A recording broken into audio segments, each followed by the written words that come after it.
Hello दोस्तों, आज मैं आपको सुनाऊंगा टीयूपी के खुराफाती कारनामे। एक बहुत ही मजेदार स्टोरी। तुम्हारा नाम क्या है? टीयूपी। पूरा नाम बताओ। मेरा नाम टाइल यूलेंस पीगल है। किस शहर के रहने वाले हो? हालैंड का। तुम्हें क्या आता है? पीगल ने चिढ़कर उत्तर दिया, मुझे पसीना आता है। प्रोफेसर को हंसी आ गई।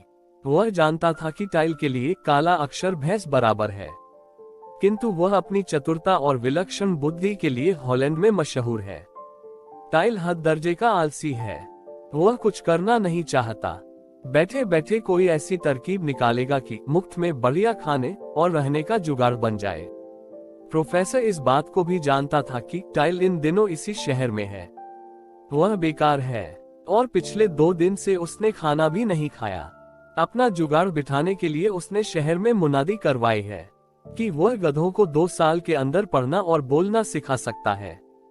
यदि कोई चाहे तो इस कार्य के लिए 2 वर्ष तक उसके साथ साथ गधे के लिए भी भोजन और निवास का प्रबंध करना पड़ेगा। प्रोफेसर ने निश्चय किया कि टाइल को अपनी चतुरता दिखाने का एक अवसर देना चाहिए। उसने टाइल को बुलाया और कहा कि तुम जिस गधे को चाहो चुन लो और 2 वर्ष के लिए भोजन तथा रहने का स्थान हमसे लो।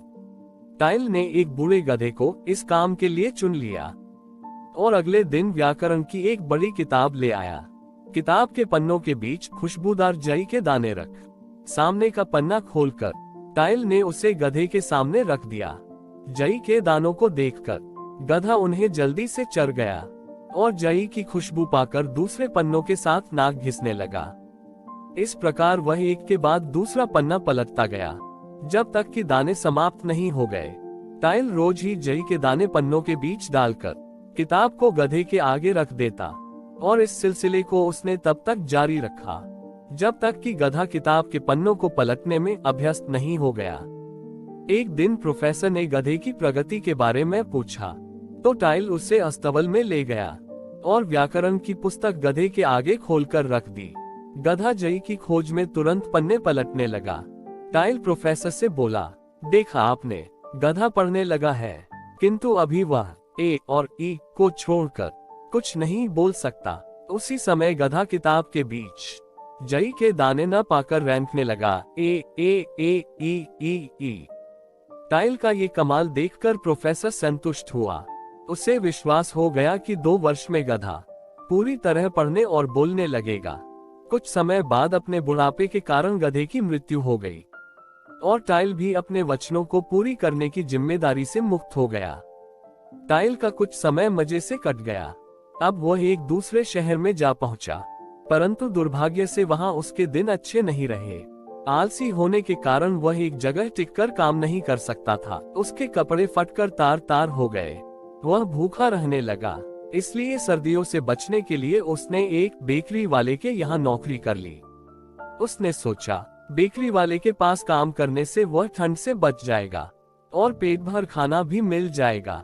कुछ समय तक टाइल का मालिक उससे प्रसन्न रहा, किंतु टाइल बहुत दिनों तक चुप कैसे रह सकता था। वह धीरे धीरे अपने शरारती मूड पर उतर आया।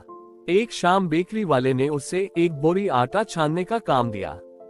टाइल बोला, मालिक, आटा तो मैं छान दूंगा, पर देखने के लिए मुझे एक मोमबत्ती भी चाहिए। मालिक बहुत कंजूस था, बोला, मोमबत्ती नहीं मिलेगी, चांदनी रात में तुम आटा छान सकते हो। टाइल की आंखें खुशी से चमक उठी। तहखाने से आटे की बोरी और छलनी लेकर वह अपनी कोठरी में पहुंचा। उसने खिड़की खोल दी। बाहर पूर्णमासी का चांद दिन की तरह अपना प्रकाश फैला रहा था। टाइल ने मन ही मन सोचा, मालिक ने चांदनी में आटा छानने को कहा है। उसने खिड़की के बाहर छलनी रखी और मुट्ठी भर भर के आटा उसमें डालकर छानने लगा। अगले दिन प्रातः जब मालिक ने अपनी खिड़की खोली तो चारों तरफ सफेद हुआ पाया। सोचा, शायद रात में बर्फ पड़ी है, लेकिन जब उसे मालूम हुआ कि सब तरफ आटा बिखरा पड़ा है तो वह टाइल पर बहुत क्रोधित हुआ। एक दिन मालिक ने टाइल से कहा कि वह एक शादी के प्रीति भोज में जा रहा है। टाइल को उम्मीद थी कि मालिक उसे भी अपने साथ दावत में ले जाएगा, परंतु मालिक ने उसे वहीं दुकान में रहने का हुक्म दिया और चलते समय कहा कि आटा सान कर तैयार कर लिया है, केवल उसे पकाना बाकी है। टाइल जानता था कि हमेशा की तरह सने हुए आटे की डबल रोटी बनानी है। फिर भी उसने पूछ लिया, मालिक, सने हुए आटे का क्या बनाऊं? मालिक को जाने की जल्दी थी। उसने चिढ़कर कहा, तुम इसकी कुत्ते और बिल्लियां बना डालो। टाइल को ये बात पहले ही अखर रही थी कि मालिक स्वयं तो दावत उड़ाने जा रहा है और उसे यहाँ मेहनत करने के लिए छोड़ दिया। उसने सने आटे की कुत्ते बिल्लियां बना डाली। दावत से लौटने पर मालिक ने देखा कि सारी दुकान कुत्ते बिल्लियों से भरी पड़ी है। टाइल ने सने हुए आटे को जानवरों की शक्ल देकर सेक दिया है। वह बहुत नाराज हुआ। उसने आटे की कीमत टाइल की तनख्वाह से काट ली और तमाम कुत्ते बिल्लियां उसे देकर नौकरी से निकाल दिया। सेंट निकोलस ईव का उत्सव चल रहा था। हॉलैंड के चर्चों में उन दिनों खूब चहल पहल थी। टाइल कुत्ते बिल्लियों को एक बड़े टोकरे में रखकर चर्च में जा पहुंचा। उत्सव के अवसर पर हंसी खुशी में लोगों को टाइल का ये तोहफा बहुत पसंद आया और देखते देखते उसकी सारी रोटियां बिक गईं। इससे टाइल को बड़ा लाभ हुआ।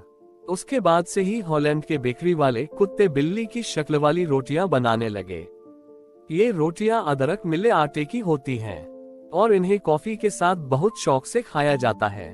धन्यवाद दोस्तों, आपको यह स्टोरी कैसी लगी हमें कमेंट में जरूर बताएं। इसी तरह की स्टोरी सुनने के लिए हमारे YouTube चैनल से जुड़े।